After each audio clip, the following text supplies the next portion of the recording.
செஸ்டே difference பாருங்கள். இங்கே இந்த இதுக்கும் டிஃப்ரென்ஸு. கீழே ஃபோல்டு பெருசாக இருக்க மாதிரி இருக்குது, சின்னதாக இருக்க மாதிரி ஃபோல்டு.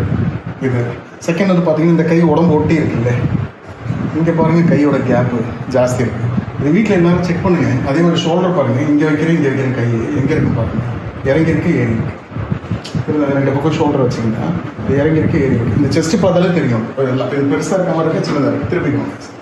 அதே மாதிரி இந்த ஃபோல்டு ஒன்று கொஞ்சம் முன்னாடி போயிடுச்சு சார். இந்த ஃபோல்டு பாருங்கள், இந்த இடத்துல ஃபோல்டு இருக்குல்ல, இங்கே பாருங்கள் ஃபோல்டு வந்து பெல்லி லிஸ்ட்டுன்னு சொல்லுவாங்க. இது ஏன் ஃபார்ம் ஆகுதா, மேபி டிஸ்க் எந்த பக்கம் கூடாது ஆஃபீஸர்ஸில் ஃபார்ம் ஆகலாம், இல்லை ஸ்கோலிட்டி சேஞ்சஸ்லாம் இருக்கலாம். இது ஏன்னா இப்போ கிட்டத்தட்ட போட்டு புளிஞ்சு எடுக்கணும். வெயிட்டை குறைஞ்சிருக்குன்னு நினைக்கிறேன். 20 days தான். 10 kg. 10 kg-யா? 10 kg குறைஞ்சிருக்காரு மனுஷன். அதனால இது நேரம் ஆகலை. இது என்னன்னா போட்டு இது பெல்லி லிஸ்ட்டுன்னு சொல்லுவாங்க. ரொம்ப நாள் அது விட்டு ஒரு பக்கமாக உட்காடுறேன், ஆஃபீஸில் ஒரு சேரில் ஒரு சைடு உட்காடுறேன், வீடியோ லைக் ஃபோன் பார்த்துட்டு ஒரு பக்கமாக உட்காந்துருக்கேன், என் ஹேபிட்டே ஒரு பக்கம் சாஞ்சிட்டு படுத்து பார்த்துன்னு சொல்லி இது இவங்களுக்குன்னு இல்லை. ஏன் இப்போ ஸ்பெசிஃபிக்காக வீடியோ எடுக்கிறோன்னா நிறைய ஒரு நாளைக்கு மினிமம் 10-15 பேராது சார் இந்த மாதிரி இருக்குன்னு சொல்லி அது ரேண்டமாக செக் பண்ண இருக்குது.